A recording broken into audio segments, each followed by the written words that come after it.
Hi అండి అందరికీ welcome back to my channel. ఈరోజు వీడియోలో ఎప్పుడు ఒకే విధంగా అన్నం కూర వేసుకొని తింటుంటే బోర్ అనిపిస్తుంది. ఇలా ఒక్కసారి తయారు చేసుకొని తినండి, చాలా బాగుంటుందండి. ఈ రైస్ పిల్లలు కూడా చాలా ఇష్టంగా తింటారు. ఇంట్లో కూరగాయలు ఎక్కువ లేనప్పుడు కూడా ఇలా చేసుకొని తినచ్చండి, చాలా బాగుంటుంది. ఈ రైస్ తయారీ విధానం చూసే ముందు ఈ ఛానల్ కనుక సబ్స్క్రైబ్ చేయకుండా సబ్స్క్రైబ్ చేసుకోండి. ఈ వీడియో నచ్చితే ఒక లైక్ చేయండి, షేర్ చేయండి. ఇప్పుడు గ్యాస్ ఆన్ చేసుకొని గ్యాస్ మీద కుక్కర్ గిన్నె పెట్టుకోండి. అందులో ఆయిల్ వేసుకోండి. ఆయిల్ హీట్ అయిన తర్వాత ఆవాలు జీలకర్ర వేసుకోండి. అవి కొంచెం వేగిన తర్వాత ఒక ఎండుమిర్చి వేసుకోండి. ఇందులోనే కరివేపాకు వేసుకోండి. అది కొంచెం చిటపటలాడిన తర్వాత పొడుగా కట్ చేసుకున్న పచ్చిమిర్చి ముక్కలు వేసుకోండి. ఉల్లిపాయ ముక్కలు వేసుకోండి.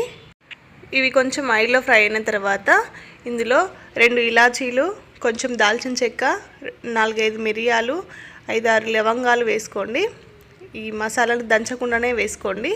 ఇలా వేసుకొని ఒకసారి కలుపుకోండి. ఇందులోనే ఒక పెద్ద సైజు ఆలుగడ్డను కట్ చేసుకోండి. ఒక టమాటో, ఒక బెండకాయను ఇలా చిన్న ముక్కలుగా కట్ చేసుకొని వేసుకోండి. మీకు ఇంట్లో ఏ కూరగాయలు ఉంటే అవి కట్ చేసి వేసుకోండి. ఇందులోనే పెసరపప్పు కూడా ఒకసారి కడిగి వేసుకోండి, ఒక చిన్న కప్పు. ఇది కూడా వేసుకొని ఒకసారి మొత్తం కలుపుకోండి. ఈ కలుపుకున్నాక ఒక స్పూను సాల్ట్ వేసుకొని మరొకసారి కలుపుకోండి. కలిపి మూత పెట్టుకొని ఒక 5 నిమిషాలు ఇలానే కుక్ చేసుకోండి. ఇవి కొంచెం మగ్గిన తర్వాత ఒక స్పూను పసుపు వేసుకొని కలుపుకోండి. ఇందులోనే ఒక స్పూను గరం మసాలా వేసుకోండి. ఒక స్పూను ధనియాల పౌడర్ వేసుకొని ఒకసారి కలుపుకోండి. ఇప్పుడు ఇందులోకి ముందుగా నానబెట్టుకున్న రైస్ని కడిగి వేసుకోండి. ఇట్లా వేసుకొని ఈ పోపులోనే వేసుకోండి. బియ్యం అనేది వేసుకొని ఒకసారి మొత్తం కలుపుకోండి. ఈ కలుపుకొని ఒక 5 నిమిషాలు గ్యాస్ని లో ఫ్లేమ్లో పెట్టుకొని మాత్రమే ఇలా ఉడికించుకోండి. ఇప్పుడు 5 నిమిషాల తర్వాత ఒక గ్లాస్కి 2 గ్లాసుల వాటర్ వేసుకోండి.